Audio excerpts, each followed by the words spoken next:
getting hit multiple times coming out of that bike section. More drivers coming to blows.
Well, hello and good afternoon, everybody. Welcome back here to Slow Motion Broadcasting, and welcome back to the Formula Ford Weekend Warriors. This is round number 4 this season, coming to you today from Bathurst. My name is Maunz. Alongside me in the commentary booth is Charles Boshell. Guido Marzucchi is our producer for today's broadcast. Well, Charles, after a somewhat tame start to this season, we head off to a racetrack that is anything but. Bathurst, very similar to the nation and continent that is Australia, in the sense that it is absolutely full of things that can kill you in the blink of an eye. Absolutely right, Ryan. You took the words right out of my mouth. Bathurst is probably one of the most famous tracks, but it's also one of the most difficult tracks not based in Germany. It's a fantastic racing circuit.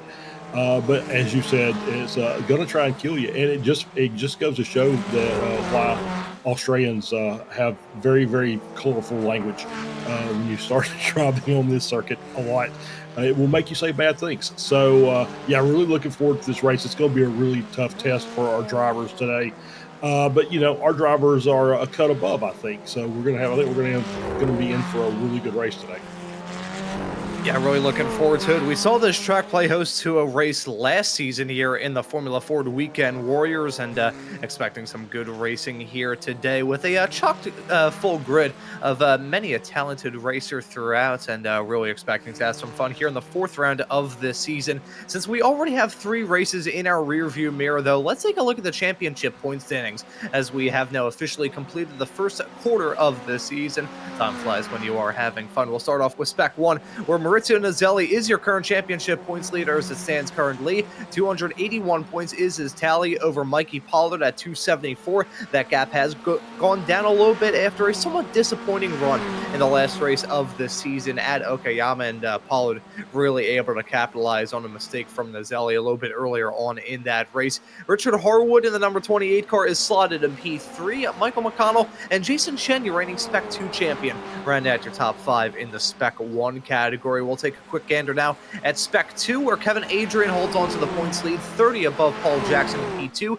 Dmitry Lukanov, who made his debut in the season back in round number 2 at Sebring, despite the fact he hasn't been here as long, he has put in some very good performances. Currently holds on to P3 in the Spec 2 points after a win last time at Okayama in class.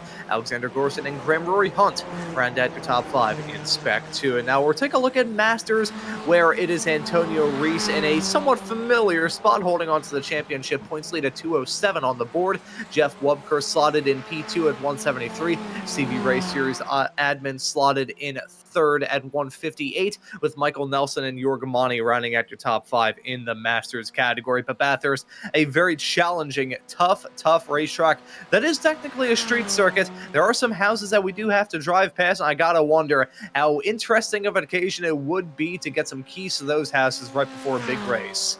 Yeah, I think those cost a pretty penny. My thoughts are that most of those houses are rented out for race weeks. But yeah, it would be a great place to just sit on the front porch and watch part of a race, and have a beverage and maybe a barbecue. So yeah, I'd love to visit. This is obviously, Australia for Americans is a bucket list item that takes a little while to prepare for. Not the cheapest, and then you got to worry about the 30-hour flight or connections that involved in multiple flights to get down there. So yeah, great place, I'm sure, to visit, and we would love to be there as well. But yeah, it's just going to be one of those races today. We're going to sit back, and it's higher than average odds that we will have an incident here at today's race.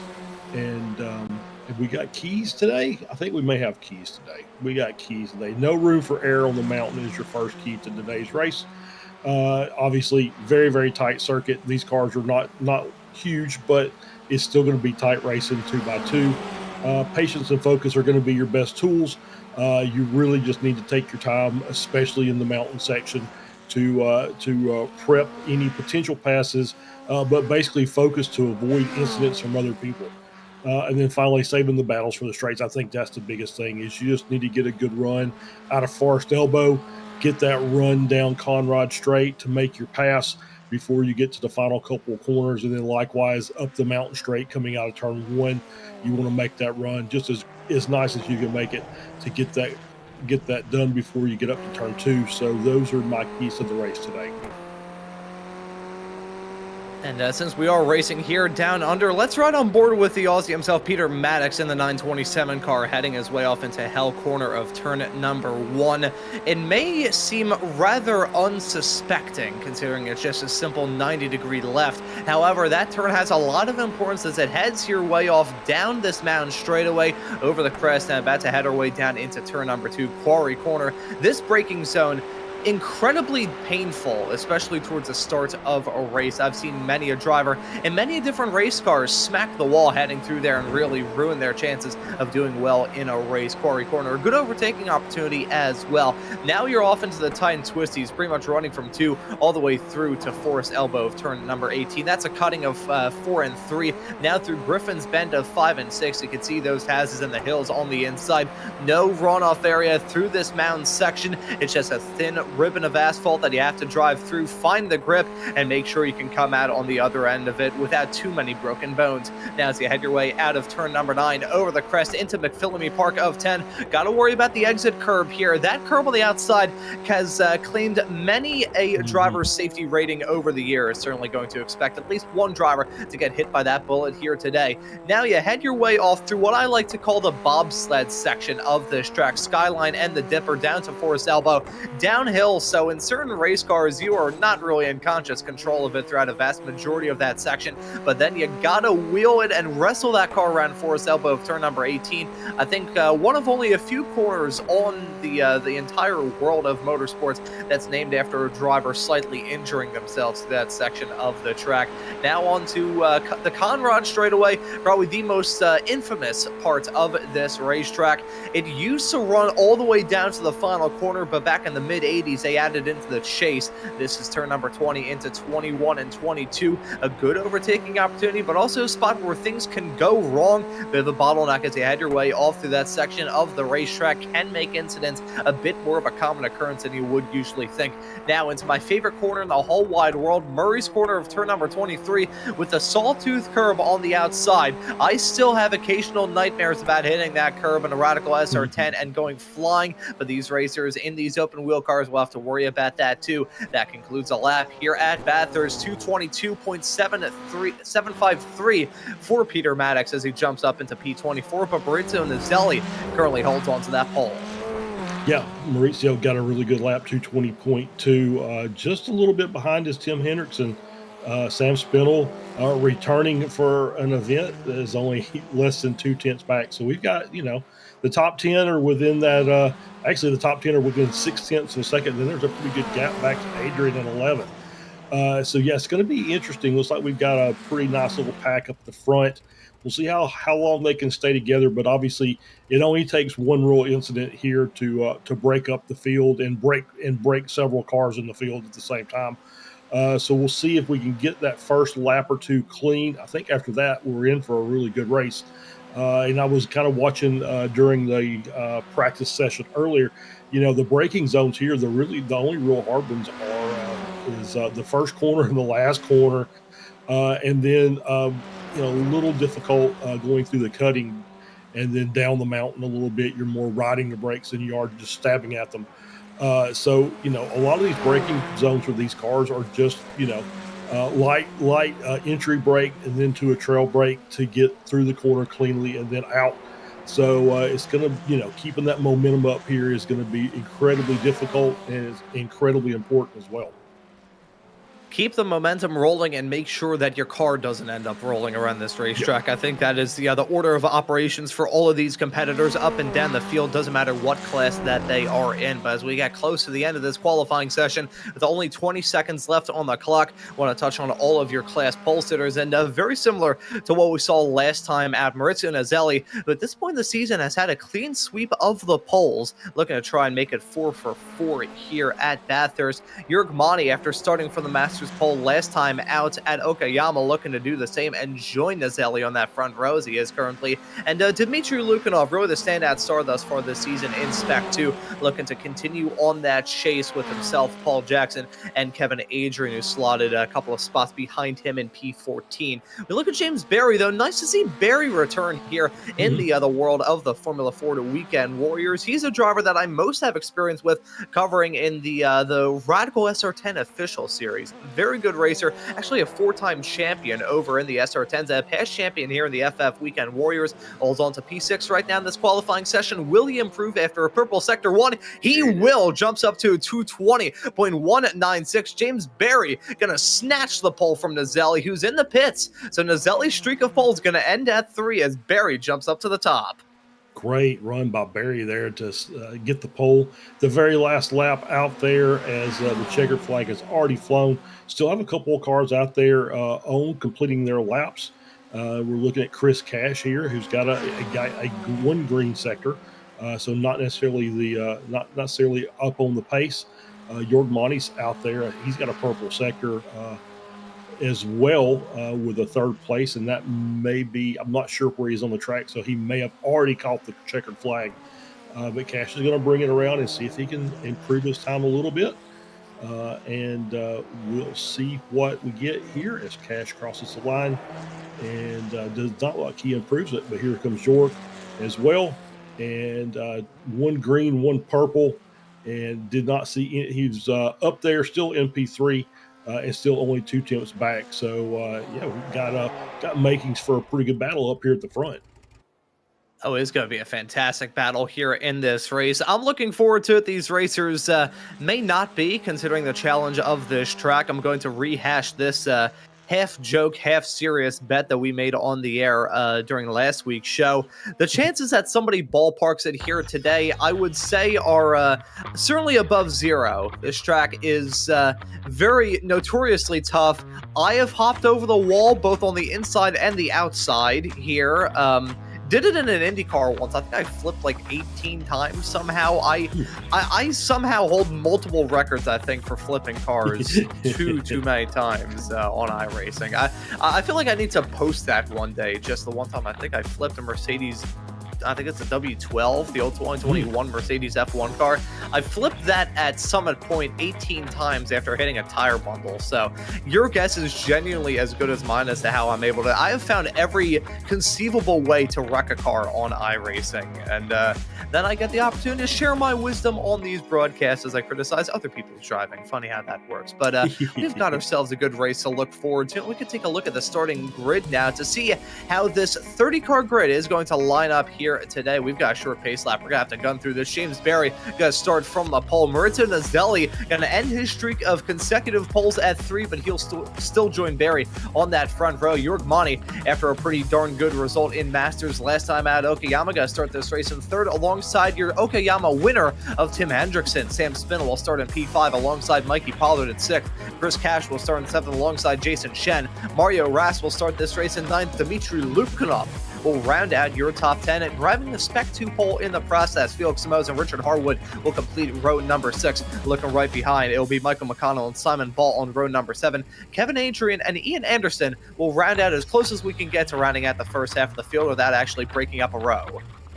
Yep, David Lehman starts in 17th. Josh Wilkie starting in P18. Soren Garrett starts in 19th. And Antonio Reis way down the order starting in 20th. Andrew Hurd starts in 21st.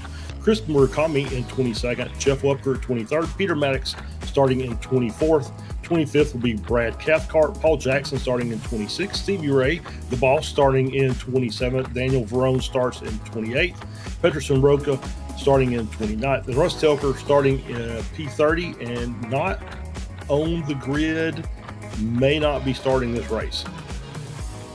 I don't believe he is. Don't see him out there on the racetrack as that pace car is now rolling to get this race up and rolling. Charles, this is going to be a very dramatic race, but lap 1 probably going to be the main source of drama for these competitors. Yeah, luckily once we get through turn 1, we've got a nice long straightaway that people can kind of get a little distance between themselves and other cars. You want to try and get your passing done before you get into turn 2. So if we get through 1 okay, I think we've got a good chance of having a good start. But obviously the first time up the mountain is treacherous, and it doesn't matter what car you're in. Yeah, I think treacherous is probably going to be the word of the day here at Bathurst for round number 4 of the Formula Ford Weekend Warriors here on Slow Motion Broadcasting. The green flag's out, the drivers are on their way, and we're racing here down under. Great start from James Barry. Pretty all right start from Nazelli as he is still going to be rear gunner heading down into turn number 1. Yeah, look at drivers going side by side. That's Jason Shen looking to get squabbly. And look at that, that's Antonio Reis on the outside, 3-wide action as they head their way down into Hell Corner. Now onto the man straightaway. They're going to go. The slipstream game may not be the strongest here in these FFs compared to the Formula Vs and the SRFs here in the Weekend Warriors world, but still strong enough to really get racy. And right as I say that, side-by-side racing is Tim Hendrickson in the 028 car. Going to sweep around the outside of turn number 2 to jump into the race lead. Yeah, good move by Hendrickson, up 3 positions since the start of the race. So he went very aggressive and made it pay off as we get to the cutting for the first time. As they head their way now through the tight twisties, this is the point where it's not necessarily about getting the moves done and striking while the iron is hot. It's just keeping her fingers crossed that he won't walk away from this section with third-degree burns. Hendrickson was able to strike while that iron was hot. One driver who got struck with a hot iron was Mirza Nazelli. He's dropped down to P2. Another driver who's lost out on a lot of spots up towards the front is Jurk Mani. He's lost out on 2 as Hendrickson has jumped up 3, and Sam Spittle has jumped up 2 spots as well. Drivers not afraid to risk it and get some moves done at the beginning of this race. But as they head their way down the hill through the bobsled section, looks like Spittle going to maybe try and apply some pressure to Barry, as that battle for P2 going to get intense soon. Yeah, I think there's a couple of drivers obviously were really aggressive to the start. A couple of drivers were really wary of making too many moves at the onset. They want to make sure they get through the first couple of laps so they can then they can start battling as the cars are now lined up single file, and you see the train starting to work. The snake coming down Conrad as the draft is starting to pick up. And yeah, it's, for one car chasing another, draft is not that important, but when you have a big line like this, it's just a cumulative effect, and it's going to make some of these cars in the back pick up 2 or 3 tenths down the straightaway. Whoa, ooh. Jackson, that's going to be a driver getting run off into the dirt. Close quarter stuff as we see this field head their way off through the tight twisties. That, I believe, was David Lehman, who's the latest victim of Code Brown moment here this season, running off into the dirt, down into the chase. I mean, that section, just staying on the road, is usually a bit terrifying, but if you're off into the dirt, you probably get to the point where you start to say some prayers and maybe some swears as well. Yep, absolutely. There's some really good Australian words that are used frequently here. As we're seeing this battle up front, that was Lehman and Chris Murakami in the Rising Sun liveried car back there battling, coming through the chase. But good battle here. Now we got a battle for P2 with Spindle working his way around Barry to take over a second position. And as we still continue to negotiate the early stages of this race, these competitors still want to try and get the moves done early, as that's Lehman trying to get a move done around the outside of Murakami off through turn number 2. Be careful about that exit curve. I've seen many a racer spin like a top after hitting that, and just waiting for the latest victim to get caught out by that. Should note that we've already had 2 retirements from this race, that being Andrew Hurds in the number 42 car and Stevie Ray, series admin, in the 911 machine. Russ Telker, you can see him marked as being out of this race. He did not take the start in the 260 car. Already having 3 different drivers from 3 of our different classes run into trouble early, and this may have been what happened between Hurds and Ray as they head their way down off into the final turn. Stevie gonna smack the wall. Bit of oversteer through the turn, and nothing he could do with that lack of runoff. No, just nowhere to go. Once again, nowhere to go on this track. There's very few places that you'd be able to escape from the wall if you come off the track. And you mentioned that curb on the outside of the exit of the final corner. It is very, very difficult, and it's any car. Obviously, that curb is particularly high for these cars because they're so small. So Stevie, just once he jumped the curb, not much you can do. You're in the grass, then into the wall, and that's race done.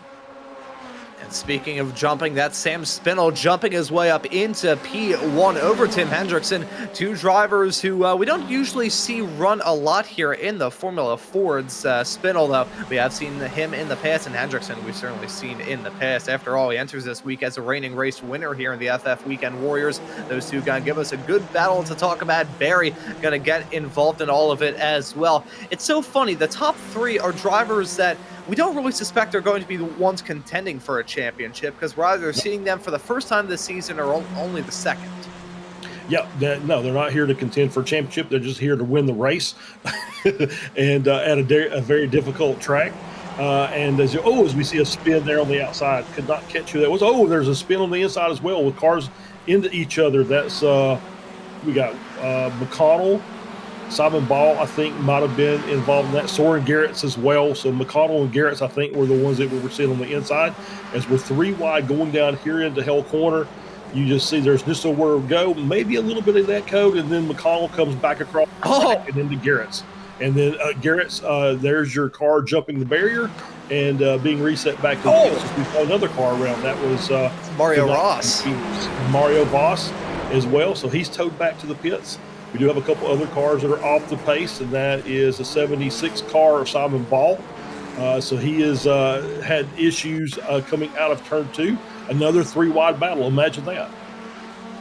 3-wide racing in the Formula Ford Weekend Warriors. Where have I seen this before? This is treacherous, though, heading down the straight off into turn number 2, and Mario Ross making contact there. Is that himself and York Monty? Actually, no, I apologize. That's Ball that he made contact with. And I think Wilkie got clobbered in the midst of that as well. Drama breaking out here early on. We were expecting it on lap 1, maybe on lap 2, but we've gotten it on lap 3. Mario Ross and Simon Ball with that incident. Ross had to tow back to pit lane. I think Ball eventually had to give in and tow as well, even though he left the scene of that accident with a very damaged race car. Soren Garrett's becoming the first driver in quite a while here in the Weekend Warriors to ballpark it during the race. That's Ian Anderson getting punted off into a spin. Was that Josh Wilkie that just spun him right there behind? I could not tell if that was Josh or not, but I think somebody will tell me if they saw it. Oh, no! More contact. That's Spinell and Hendrickson from P1. P2, the two come to blows. Spinell gonna pick up a slowdown, drop down to 3rd, but it's not as bad as what just happened to Tim Hendrickson. He's gonna spin out of a podium spot. He's gonna spin out of the race lead, spin outside of the top 10 as the likes of Richard Harwood and Josh Wilkie, just the latest racers to make a move on him. James Berry now jumps up to the front. Maurizio Nazelli slotted in P2. Sam Spinell now running at your podium. I think Spinell tried to get a move done to jump into the race lead. First, it was Berry that jumped in front of him. Berry making it side by side down into the chase, maybe forced Spinell to say, okay, it's now or never, do or die, and unfortunately he did it, and then they died. Yep, and that corner is very, very tight. And if you catch the inside, you see what happens if you catch the inside curb. It basically just puts you back to the center of the track. And there's a car already there, contact made, and you saw the damage. I was going to mention last lap how we started seeing 3 distinct packs on the track. You could tell by the timing tower where you had the white car or the white number that was over a second off, and you could just see 3 distinct packs. But now that's all gone. It's broken up, and there's gaps everywhere. Gaps really growing throughout this field. That's usually how it goes here in these races. It's close right towards the start. Then we have a handful of incidents that just cause this field to break apart as if it's nobody's business. Mario Ross, I should note, has just completely left the race. So is Soren Garrett, so 2 more retirements here in the early stages at Bathurst, as Petrus and Rocha may have joined the growing list of competitors to find the boundaries here at Bathurst as he headed his way off through the cutting into 4 spins and a light hit into the Y of tire power, which as an American, that still pains me to see. Yeah, but I don't think there's much damage to the car. He just lost some time, so he can be able to continue on in the Chuck Taylor Formula Ford as he's running around. I just love that livery. It's really, really nice. But yeah, we're starting to see we got a 4-car or 3-car pack now at the front with York Monty getting dropped just a little bit. So we got Barry Naselli and Spinell up in that top 3 with York Monty just behind 0.8 of a second. Mikey Pollard sitting there in 5th, Chris Cash in 6th, and the pretty 2-second gap or so between those cars. And then Cash is the next conductor of the next little train of cars with him, Samoas and Lukanov. Jason Chin about 3.8 back. Oh, and we see Jason Chin dropping down. Is that him off the track right there? It is. It is. Indeed. Yeah. So the final corner catching another car out as Chin tows back to the pits with suspension damage on the right front. May have been exactly what happened to Stevie a little bit earlier on, heading his way down into Murray's corner of turn number 23. I'm not sure who Murray is, but I think many a racer want to have a strong word with him after this. Jason Chen, just the latest, as he had a sideways snap through the turn, runs wide, and smacks that tire barrier. That's the thing with iRacing. The tire physics have improved. The tire barrier physics, meanwhile, they are still made out of solid tungsten. So you hit it, and it's not going to be cuddly like a teddy bear. Yeah, they don't squeeze like the Michelin Man does. They just basically, you hit them and it's you're basically coming to a sudden stop. And so that's going to be another car retired. Kind of figure we might see a little bit of attrition in today's race just from the difficulties with the track and then the number of cars we had. So, but we've still got this battle, and it looks like Monty has managed to catch up to that group. So now it's a 4-car pack in front. Pollard is 2.2 back. Looks like he's starting to make up some time as well. So maybe the guys up front, maybe lifting a little bit, maybe saving a little bit of fuel to try to extend this early run. And it's giving the likes of Pollard and Cash a chance to make up a few tenths here and there.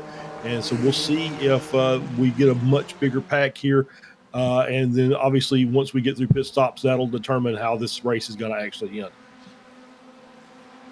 We still have so much drama left to expect here today. Side-by-side racing with Sam Spinell and Nazelli, by the way, and that's Spinell jumping his way up into P2. And we have some more battling going on a little bit farther behind these racers as Felix Samoes, Chris Cash, and Dmitry Lukanov.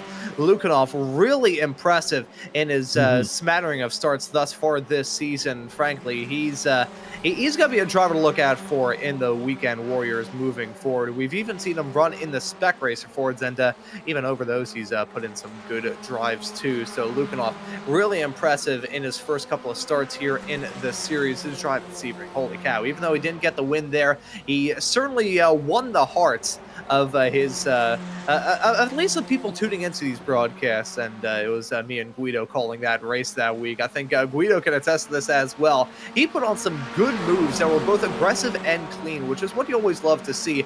It's good enough to have aggressive overtakes, that's fine, but get them done clean and you have got some brilliant racing.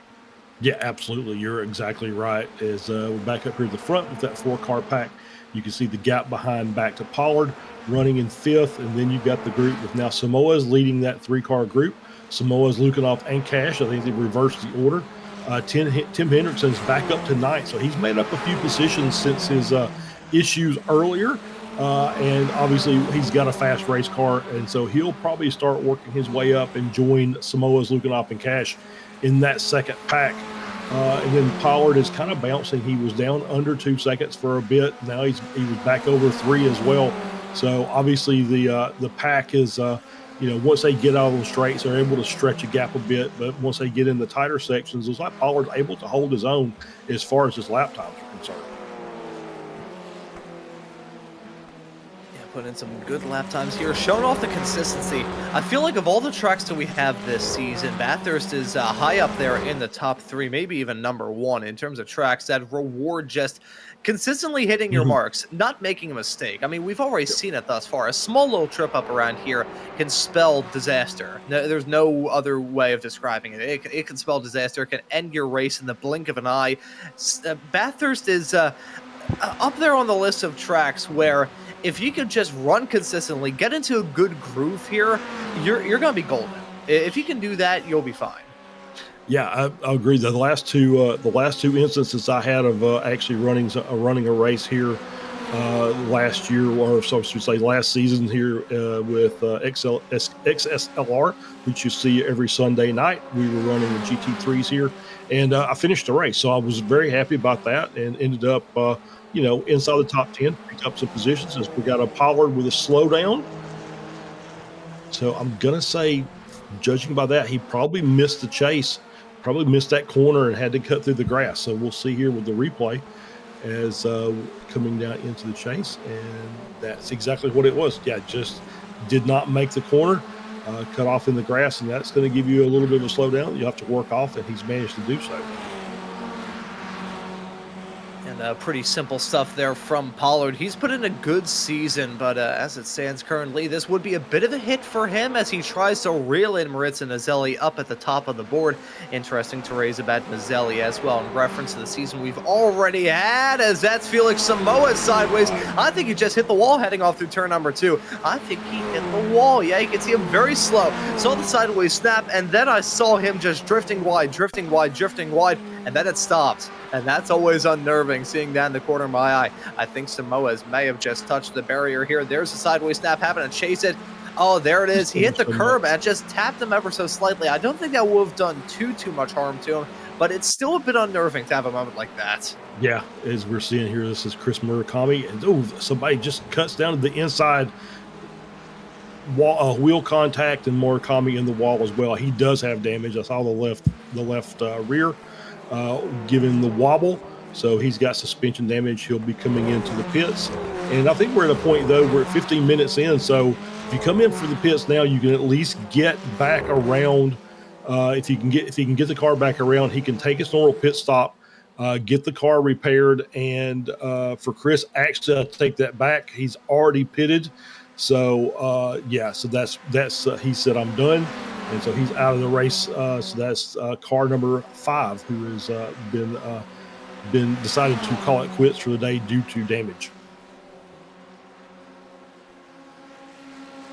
Yeah, this has been a race of attrition thus far, and really expecting that to just be the case from the start all the way through to the end. Think about the amount of drama we've already had in this race, and realize to some of these drivers' horror that we still have 24 minutes left on the clock. We jump back to the battle up at the front. James Berry is your race leader. Still Sam Spinell slotted in P2.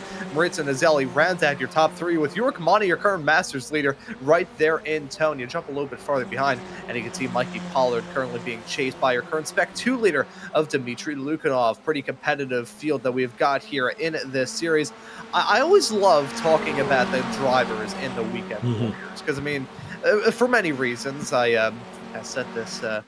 I forget whether I was on the air or off it, but the Weekend Warriors community, if it wasn't for getting the opportunity to cover this series, I probably wouldn't be doing this broadcasting stuff anymore. I'd probably be working at a car dealer and really frustrating customers by using my very odd phrases on them instead of using them on the air. But these drivers, they always give us the action to talk about, and they do a damn good job in terms of just respecting each other too. Yeah, I can just see you now. Hey, let's test drive this Chevy Cruze. I guarantee no falling anvils, no white drawer stars. You're just going to get a really good drive, and it'll be great. Let's go. I think I'm in your boat. This was the series that I picked up after my initial foray into broadcasting, and I just kind of fell in love with this community. They're all just amazing drivers and amazing people when you get a chance to talk to them. And I think that's kind of one of the reasons I'm still doing what I'm doing. Although, I could be, I've got a full-time job, but this is just some fun on the side, and I'm really enjoying it, and I'm glad to be part of it. And as well, our wonderful producer, Guido, I first got acclimatized to him as a driver in the Formula Vs, and now we've been able to work together on these shows for a decent amount of time now. It's a wonderful community in the Weekend Warriors. You always love to see it. And I have actually brought in a little bit of my own wisdom when I was occasionally working at a shop, just kind of helping around. As we see a move from Dmitry Lukanov before I fire off to do a quick little episode of Storytime with Ron. There's a driver that came in with a broken windshield and said that he wanted new stay inspection stickers. And we kept trying to ask him, okay, we need valid registration for the vehicle and valid insurance in order to issue out replacement stickers. And the guy kept saying, no, I don't need that. I just need stickers. And eventually I snapped and told the guy, if you want stickers, go to freaking arts and crafts store. And that was the end of that debate. So the more you know. Tim Hendrickson has been the latest driver to come down pit lane, and he comes in just about a minute short of the halfway mark time-wise. Yeah, coming in, get pit stop done. He's going to drop down the order a bit, but he's going to have a few cars that he's able to he could probably draft off of and pick it up, but he's going to try and see if he can do a little bit of an undercut, maybe pick up a few more positions. He was running pretty well. He's once again had climbed back into the top 10 as just really see now we got Pollard that's made us move back around Lukanov. So this battle continues on. Pollard in 5th, Lukanov in 6th, and Samoas and Cash just behind, about a second, 0.3. So we'll see if we get a convergence of those two-car battles, and we'll have us a nice 4-car pack to carry us into the next set of pit stops. As this 4-car pack up front, pretty status quo. Barry, Spinell, Naselli, and Monty looks like they're just kind of in the lull in the middle, trying to get prepared for their pit stops. And not really doing just a lot of battling. They're just trying to stretch their gap out to that next pack. They know that they don't want to battle too hard and give another 4 cars a chance to jump in here and start throwing wrenches into the things. Yeah, wrenches getting thrown into gears is never a good thing. You don't have to be an engineer to know that. I mean, I get stumped trying to tie my own shoes, and even I know that as we see these racers heading down the Conrad straight away. A point that you raised many, many moons ago, Charles, has always stuck with me. I think it's the only part of a racetrack in the world that's named after a car failure, which Exactly we right. would love to Yeah. see other bits of racetrack like named after that, like a really bad chicane with high-rise curbs. Just call it the suspension failure chicane. That Yep. would be fun. Just to completely rename turns around the world. That'd be some good stuff here on Slow Oh Motion no. Broadcasting. Josh, here's a good Oh. idea for a video. This is not a good moment from Tim Hendrickson as we see him a bit sideways as he headed his way out of Skyline down through the Dipper. No runoff area to speak of here. Very rhythm-based. Smack the wall, and that is going to do it for your at 1 point race leader. Heartbreaking way for this race to end for Hendrickson. Yeah, Hendrickson, you just mentioned the fact that that's a very rhythm-based section of track, and he started that entire thing off just on the wrong line and tried to get it corralled and just couldn't do it. It finally bit him, and he pounded the left side wall, broke his suspension. And that's race done for him as he toes back. But just tough break. He got into a little contact early, was running up in the top 3 or 4. Got in a little contact, knocked him down the order. He did a good job of picking up a few positions before his pit stop. But whatever happened coming out of the pits just really kind of messed him up. Yeah, very unfortunate way for Hendrickson's race to go. As speaking of drivers in pit lane, Peterson Rocha has come into the pits in the 349 car. Not really seeing a unified call to come into the pits, which here in the FF Weekend Warriors, I feel like compared to the Formula Vs, well, the Formula Vs don't have pit stops, so you can take that out of the equation. Compared to the Spec Racer Fords, I feel like the FFs are usually the races where everybody is they're either like fully together in terms of when to come into the pits, and you just see a torrential monsoon of drivers coming down into pit lane, or it's just like a leaky faucet. Like one driver comes in one lap, then they come in the next, and the next, and the next, and the next. Even on a long track like this, it's a little bit surprising to see everybody just throwing something different at the wall, because usually on the longer tracks, it's when people are the most unified for the strategy calls. Yeah, I think you're right. And I think maybe for this race, maybe pit entry has a little bit to do with it too. Not the easiest pit entry in the world. It's just like the track. It's one of the more difficult ones.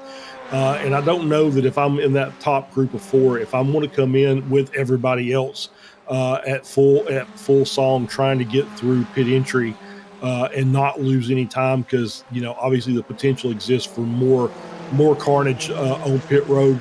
Or a pit entry, something happens and you get a pit entry penalty for either speeding or for unsafe interactions. So yeah, just this might be one of those that you just you want pit entry to be clean and solo, get in, get out, don't have to worry about interacting with any other cars except the traffic on the exit, which is a little difficult as well coming out of turn 1. But luckily you're on the opposite side of the racing line, so it's generally not that big of an issue there. As we're still in this 4-car group, still trucking along. Pollard and Lukanov, I think, about 4 seconds behind Monty, and then you've got this next group that's about 2 seconds back with Samoas and Cash. So pit stops will be coming up soon. Obviously, I think we're going to be with the track as it is. It's pretty much on the high usage as far as fuel side is concerned. So I think what we'll see these cars coming in sooner rather than later. So probably everybody's in by the 30-minute mark. Yeah, I think we are just knocking on the door of a full-on flood of drivers coming down into pit lane. We'll have to see everybody come into the pits between now and the end of this race in a little over 15 minutes time, but we'll quickly run through the order for you presently. This top 4 still roughly the same that it was the last time we went through. James Berry, Sam Spinell, Maurizio Nazelli, and Jörg Monty, the rear gunner, and all of that.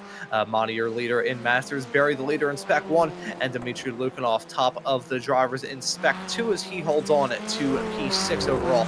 This is the main driver that Lukanov is gunning for. It's Kevin Adrian, slotted in P11 right behind Mr. SMB himself, Mr. Joshua Wilkie, in the 777 car, slotted in P10. Adrian is your current Spec 2 championship points leader. Been around the block before in the Weekend Warriors. However, Dmitry Lukanov is going to be a big thorn in the side for Mhm. Kevin Adrian throughout this season. Despite the fact he missed out on the first round of the championship at Alton Park, Lukanov, the fact he's already shot himself up into P3 in the points is truly, it's a mark of the driver that Lukanov is. Yeah, I think you're absolutely right, and yeah, he's going to pick up another if things stay the way they are. He's going to pick up another chunk of points and close that gap down even further. But Josh having a good race, not to jinx him, but he's having a good race up in the top 10 today, second in class. As kind of watching, and Antonio Reese, we haven't talked about him very much. He didn't have a great qualifying run, sitting there in 17th, but he is the first car that has pitted. So as we see Maddox coming in now, so he is the leader after the pits. So he's going to make up several positions here as the cars in front of him are coming in. And I know for sure, just kind of watching the lap times, he's about 1/2 to 1.5 seconds faster than the 4 cars in front. And so he's been clicking off the laps and gaining on those 4 cars. He should jump those when they come into the pits. And we'll see how he does. He's probably going to get Maddox as well as, he's just finished the lap. So he should be jumping Maddox here in short order. And there you see the change. So he's going to move up to 16th, and he's got a chance to pick up another, 5 positions. So he'll be at the edge of the top 10 at the end of this race. Asterisk, the asterisk being don't die while you're out there. That's the asterisk. Yeah, I was about to say, I'm not going to say anything about a driver making it up into a certain spot, because that's usually when that Acme cartoon falling anvil comes down right on that poor driver's head. I have done it too many times. I am shocked that some of these drivers still actually are on speaking terms with me based off the commentator strings I've thrown their ways over the years. Simon Ball comes down pit lane, the latest racer to come into the pits here, as now we wait and see what's going to be the next big pit stop. Will it be a driver coming into the pits from the top 10, kind of dip our toes in the pool, so to speak, in terms of consequential stops, or is it going to be a racer well farther up at the front, maybe a likes of Barry, maybe Spinell, Nazelli, Monty?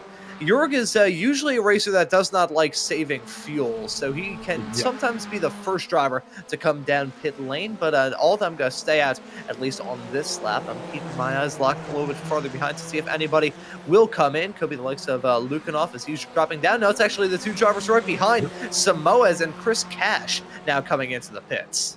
Yep, and I think as you see them coming down, they may have decided to work together a little bit and come on in. Josh Wilkie coming into the pits as well, so he's going to come in and get his stop done. I think if I'm looking at that top 4, it wouldn't surprise me that Naselli is the first one to kind of break that up and come in, because he's always really, really quick by himself. So that would be, if I had a guess, I think he would be the first one.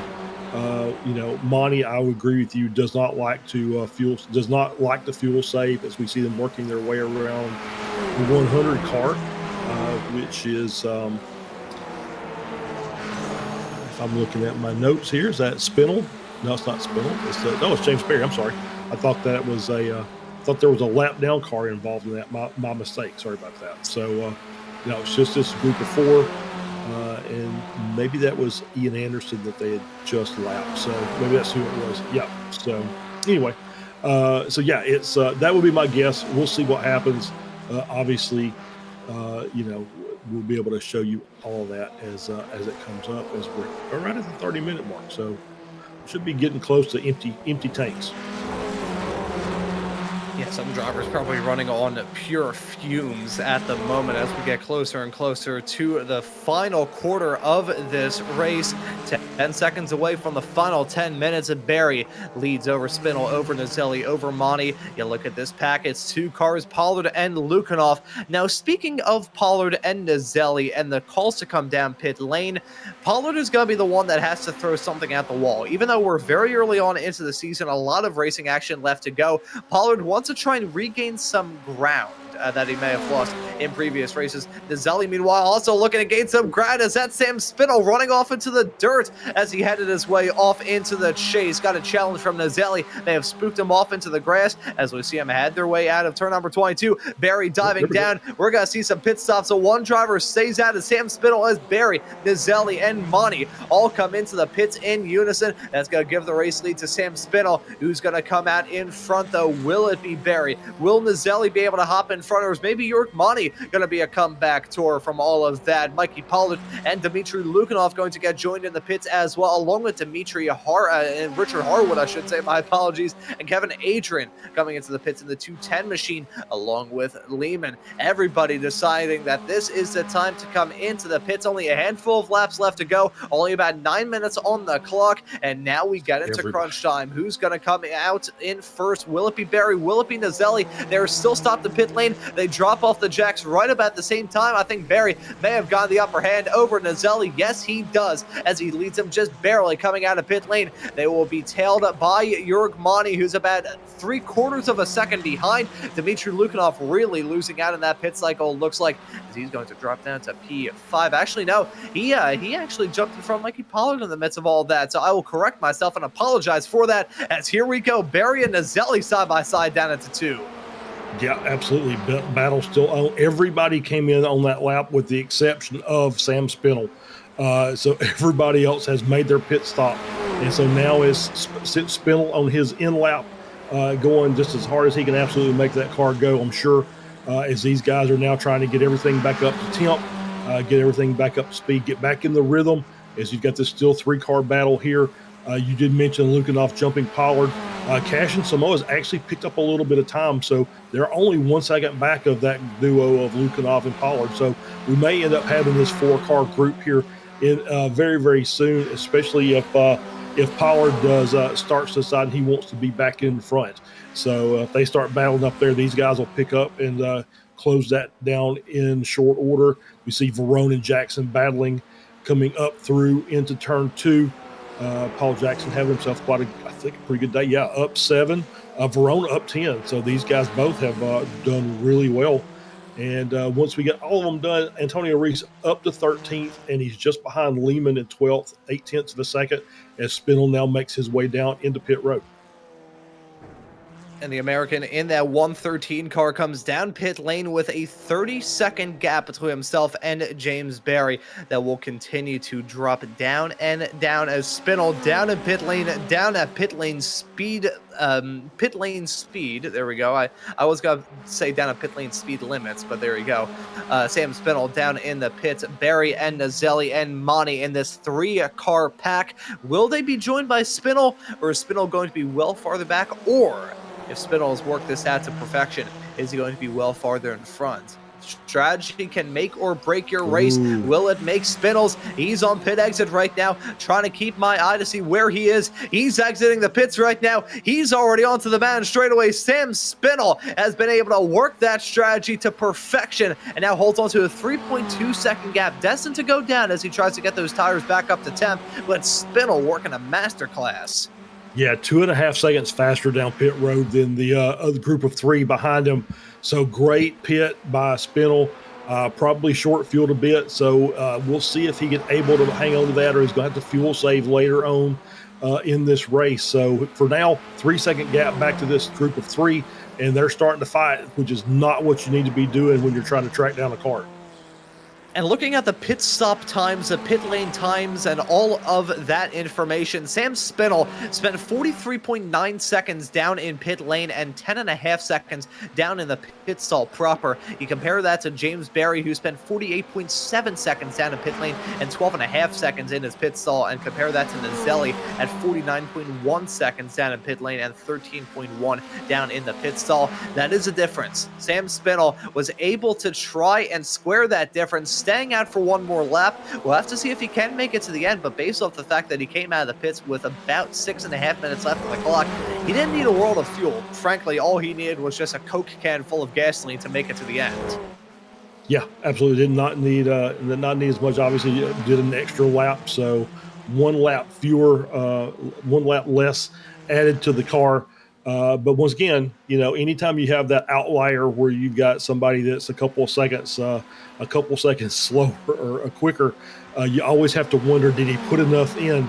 So we'll see. We'll see how this gap is. It's 3.3 now. We'll see if he has to start doing some lifting and coasting as we get closer to the end, but only 4 minutes left, so maybe 2 laps to go. And frankly, I feel like Sam Spittle can afford to do a little bit of lifting and coasting based off the fact that the gloves have come off in the battle for the final 2 podium spots. Maritza Nazelli, James Berry, and Jörg Mani have been duking it out ever since they came out of the pits about 2 laps ago. Even as Sam Spittle starts to drive off into the sunset, if he's saving fuel, you can't really tell because he's extended that gap now to 3.5 seconds. So even with the slightly cooler tires after trundling down pit lane at a snail's pace, he still has a big cushion and has the opportunity to grow that out even more. Just looking at the times that they set, Spittle was about 3 seconds quicker on his at-lap compared to the likes of Nazelli, Berry, and Mani. So for Sam Spittle looking to try and win this race through strategy and strategy alone. As we take a look to see a moment of involving Daniel Verone. This is down into Forest Elbow. Goes for a spin out of there. Paul Jackson gonna get clipped. Jason Shen follows in the midst of all that as well. Paul Jackson was about 1.5 feet away from becoming the second driver in this race to ballpark it. Yeah, that was very close as all 3 cars now have a meatball flag. So they'll all have, well, they won't have to serve it, but they just need to be able to get their car back around for the last 2 laps. So they should be able to finish if the car is capable of finishing. But Paul Jackson says, no, it's not. I've got to bring it down, get the car repaired. So he's going to come to the pits. I think he's in there now. The other 2 cars, I think, are still working their way around. So we'll see if they're going to try and finish the race without stopping. And we didn't mention this, Ron. We kind of had a little fun with this with the SRF race last season, but nobody has hit the Falcon wall today. I'm really shocked. Oh, nobody's hit the Falcon tire barrier. How about that? And yeah, that is the way that I pronounce that with my Philadelphia accent. I'm not saying the word that I usually say after making a Johnny Carson joke.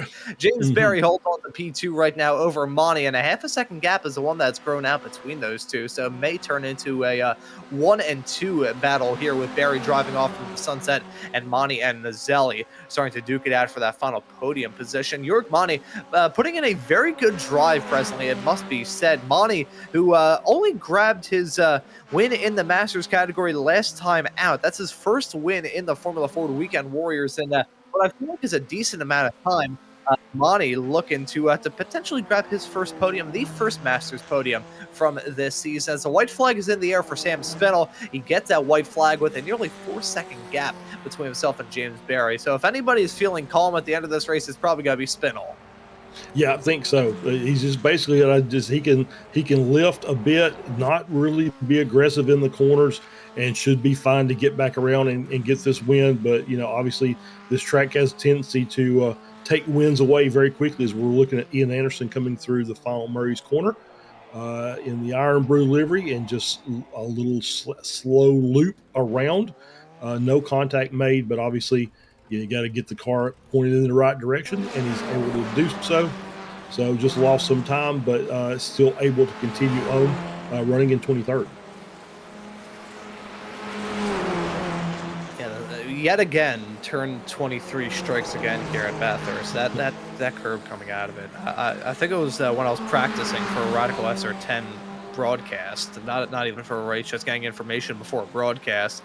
I hit that curve God knows how many times, and that night I was just I think I actually developed a ghostly image of whoever Murray, named after Murray's corner, is. I'm gonna have to do that research before my next Bathurst broadcast to see exactly who that is and figure out the man that was at the root of my nightmares many moons ago, and will probably be at the root of some drivers' nightmares leaving this race as well. Sam Spittle about to win this race with a 4.5 second gap. Even with Spittle just getting that race lead with the short stop, he has been driving off into the sunset at the end. Some absolutely awesome stuff from him. I think Petrus and Rocha, the latest racer to get struck by lightning, as he's had to tow back to pit lane, has a meatball flag in the air too. So I think Peterson Rocha has run into some troubles right at the very end. James Berry holds on to a comfortable gap over Monty. Monty does not have a comfortable gap between himself and Nazelli. This could be a battle as they head their way down the Conrad straightaway off into the chase section. Is Nazelli going to try and get a 2-for-1 deal? He has a whole lot of speed.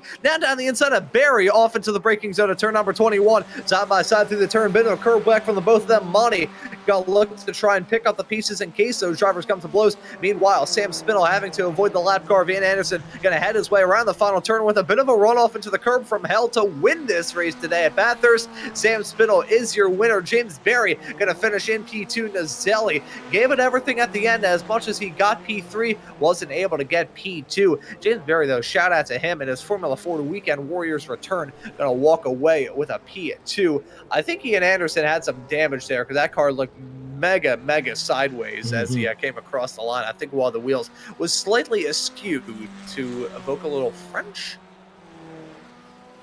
Yeah, I think you're right. Is your money getting the Masters class victory? Dmitry Lukhanov getting the Spec 2 victory.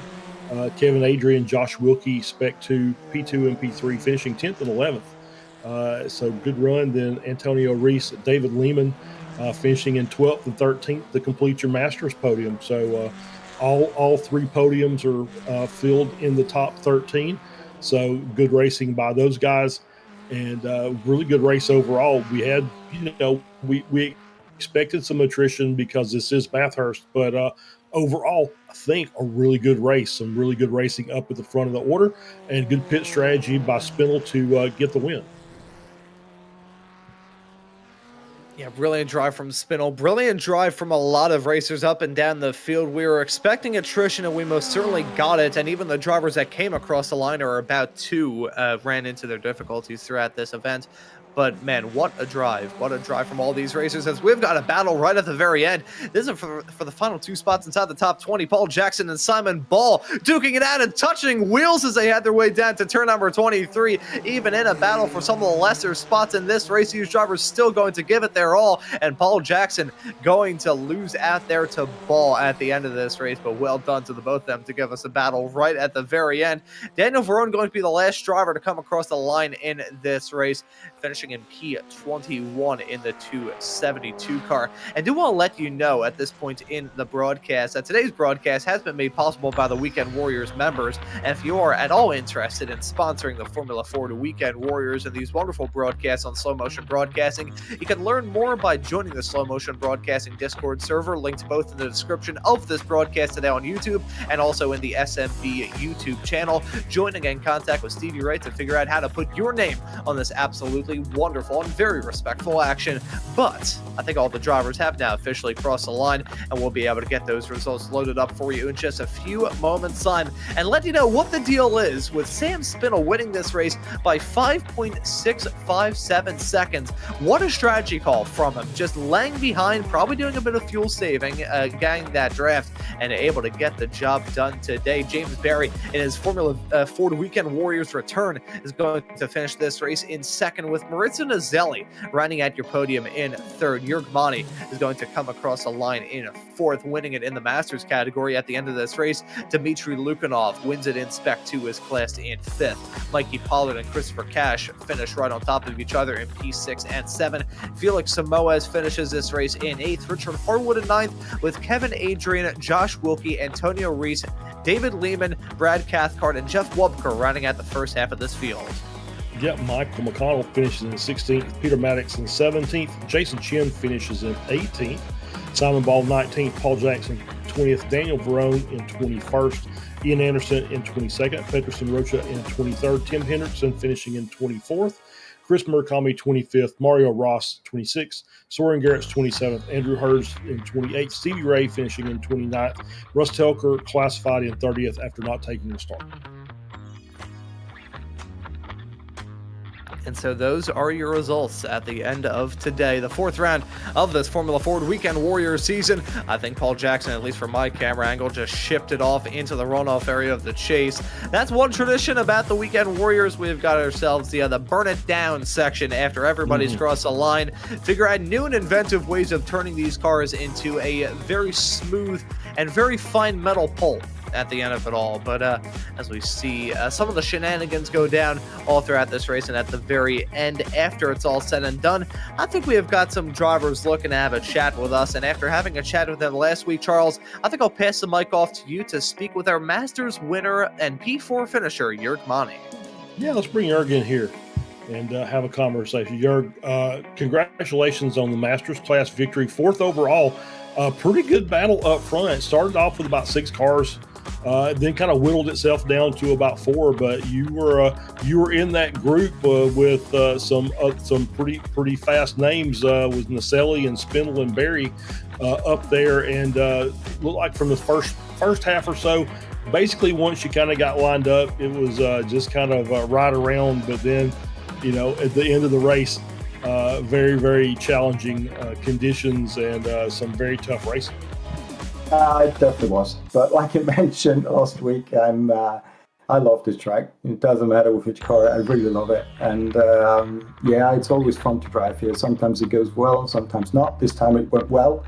Except I should have closed the door on Maurizio in the last corner, but that's fine. At least he is an 8K guy and I'm only 5K, so that's fine as well. And no, it was a fantastic race. Sorry, go ahead, Charles. No, go ahead, sir. Just at the beginning, there was a little bit, little tatty going on in front of me. And I told myself, okay, just lift a little bit. I know what I can do for lap times, and I just tried to stay in draft for a mile until the guys settled a little bit. But they were going almost like crazy out front. That's why I was waiting for it. So, yeah. Yeah, makes complete sense. I do have the voice chat for the drivers on, so I can hear it. Although I know we don't broadcast it, but I did hear coming down Conrad for the final time. You say you're telling James Barry don't weave, because I think you knew what was going to happen if he started kind of breaking the draft up a bit. But I don't like that. James is a very quick guy. And I know him quite well as well, but he doesn't need to do that. So that's my honest opinion. I don't like the weaving it on a straight line like this. For me, that's chicken racing, and that's what I told him. No, understood. All right, well, let's see. I don't even know where are we going to be next week. That's a question I don't even know the answer to. So don't ever ask. Next week we're going to be racing at Road Atlanta. Road Atlanta. Oh, always good racing at Road Atlanta with the Formula Fords. Jörg, how are you feeling about that? Oh, not too bad. It's Road Atlanta. So turn 1, the chicane after turn 1. It's going to be a bit difficult. And the chicane after the big straight, that's going to be tricky points for the Formula Fords. Exactly right. That was exactly how I would say as well. So, Jörg, thank you very much. Congratulations. We'll let you give any thanks or shout outs, and we'll let you go celebrate another class victory. To my colleagues, Chris, Antonio, of course, and Felix as well. We were in the chat together, and they were a little bit unlucky in the start, especially Antonio, I think. And I hope it goes well for him in the Spec Ford. Jörg, thank you very much, and we'll see you next week. Okay, see you guys. Bye-bye. All right. And that right there was Jörg Mani, your winner in the Masters category here today. And we have another driver looking to have a chat with us, and it is your overall race winner, Sam Spindle, joining us here in the commentary booth. Sam, welcome in. Congratulations on the win here at Bathurst. How was it out there? Yeah, it was really tough. I mean, when I jumped on, I didn't expect to see the level of everyone in quali, to be honest. I normally drive with the driving line on, so because I couldn't use the driving line in here, it took me a bit of a while to learn the track again, surprisingly. But it was a great race. It's a shame the little incident with Tim, but apart from that, the strategy paid off quite well.